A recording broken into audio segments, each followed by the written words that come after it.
a tener aquí siguiendo a lo largo de todo este fin de semana.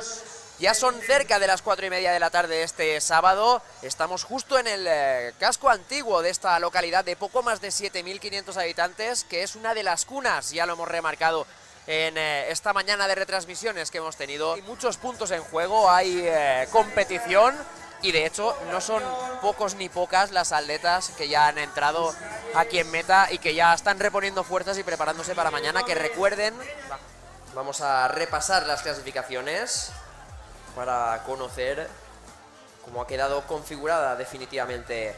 En Féminas Élite, Nerea González empatada con Filipa Rodríguez han sido las vencedoras con un crono de 15 minutos y 4 segundos. Ya ven, para que se hagan una idea de cómo ha sido esta competición, tercera y cuarta Ana Hataya y Katrin Müller empatadas también como las dos primeras con un crono final de 15 minutos y 14 segundos. Quinta ya estaba Tilde Blacklund. So the podium is Nerea González, Filipa Rodríguez first place, and third place Ana Antaja y Katrin Müller.